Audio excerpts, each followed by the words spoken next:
ఫిబ్రవరి 19న start అవుతున్న champions ట్రోఫీకి team India squad వచ్చేసింది. Champions ట్రోఫీలో ఇండియా షెడ్యూల్ చూసుకుంటే ఫిబ్రవరి 20న బంగ్లాదేశ్తో ఫస్ట్ మ్యాచ్ ఆడుతుంది. అండ్ ఫిబ్రవరి 23న మన గ్రేటెస్ట్ రైవల్స్ అయిన పాకిస్తాన్తో తలపడుతుంది. అండ్ ఫైనల్గా మార్చ్ 2న న్యూజిలాండ్తో మ్యాచ్ ఆడుతుంది. ఇంకా టీం విషయానికి వస్తే టీంలో మేజర్ చేంజెస్ ఏమీ లేవు. ఈసారి టీం చాలా పర్ఫెక్ట్ అండ్ బ్యాలెన్స్డ్గా ఉంది. ఈసారి ఛాంపియన్స్ ట్రోఫీకి అయితే శుభ్మన్ గిల్ వైస్ కెప్టెన్గా ఉండబోతున్నాడు. అండ్ జస్ప్రీత్ బుమ్రా ఇంజురీ గురించి అయితే వాళ్ళకి ఇంకా క్లారిటీ రాలేదంట. అందుకే వాళ్ళు హర్షదీప్ సింగ్ని స్క్వాడ్లోకి పిక్ చేసుకున్నామని రోహిత్ శర్మ ప్రెస్ మీట్లో చెప్పాడు. ఇంకా వికెట్ కీపర్స్ చూసుకుంటే KL Rahul front line wicket కీపర్గా ఉండబోతున్నాడు. అండ్ రిషబ్ పంత్ బ్యాకప్ కీపర్గా సెలెక్ట్ చేశారు. మరోసారి సంజు శాంసన్కి అయితే ఇండియా టీంలో చోటు దక్కలేదు.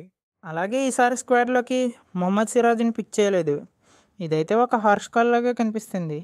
ఎందుకంటే 2023 నుంచి ఓడిఐస్లో చూసుకుంటే మోస్ట్ వికెట్స్ తీసిన బౌలర్స్లో సిరాజ్ నెంబర్ 2లో ఉన్నాడు.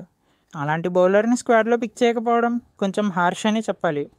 ఈవెన్ ఇంగ్లాండ్ సిరీస్కి కూడా జస్ప్రీత్ బుమ్రా ప్లేస్లో హర్షిత్ రాణాని పిక్ చేశారు. ఇంకా అక్షర్ అండ్ జడేజా మధ్యలో కూడా ఒక మంచి కాంటెస్ట్ చూడబోతున్నాం. ప్లేయింగ్ లెవెన్లో ఎవరు ఫస్ట్ చాయిస్ ఆల్రౌండర్గా ఉంటారు అని. వీళ్ళిద్దరూ అయితే same type of bowlers.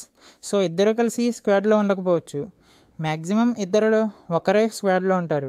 And వాళ్ళకి తోడుగా వాషింగ్టన్ సుందర్ అండ్ కుల్దీప్ యాదవ్ ఉన్నారు కాబట్టి అక్షర్ అండ్ జడేజా ఇద్దరిలో ఒకరే ప్లేయింగ్ లెవెన్లో చోటు దక్కించుకుంటారు. ముందుగా టీంలో టాప్ ఆర్డర్ చూసుకుంటే రోహిత్ శర్మ, శుభ్మన్ గిల్ ఓపెనర్స్గా ఉండబోతున్నారు. అండ్ యశస్వి జైస్వాల్ వాళ్ళిద్దరికీ బ్యాకప్ ఓపెనర్గా కంటిన్యూ అవుతాడు. అండ్ విరాట్ కోహ్లీ చూసుకున్న యాజ్ యూజువల్గా నెంబర్ 3లో కంటిన్యూ అవుతాడు. ఇంకా మిడిల్ ఆర్డర్లో చూసుకుంటే శ్రేయస్ అయ్యర్, కేఎల్ రాహుల్, హార్దిక్ పాండ్యా వాళ్ళ ప్లేసెస్ రిటైన్ చేసుకుంటారు. రిషబ్ పంత్ బ్యాకప్ వికెట్ కీపర్గా ఉంటాడు. ఇంకా ఆల్రౌండర్స్ విషయానికి వస్తే రవీంద్ర జడేజా, అక్షర్ పటేల్, వాషింగ్టన్ సుందర్స్ ఉన్నారు.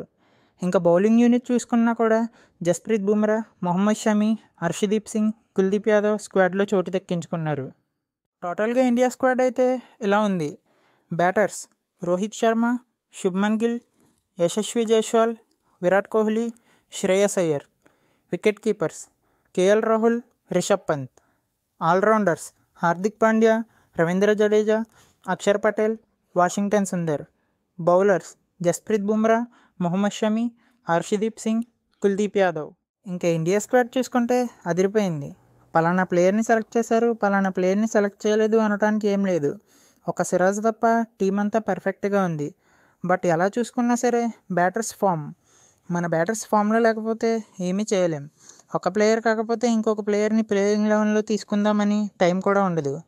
ఎందుకంటే మనకి ఈ లీగ్ స్టేజ్లో ఉండేవి 3 మ్యాచెస్ మాత్రమే. ఆ తర్వాత డైరెక్ట్గా సెమీఫైనలే. సో మన వాళ్ళు స్టార్టింగ్ నుండే బాగా ఆడాలి.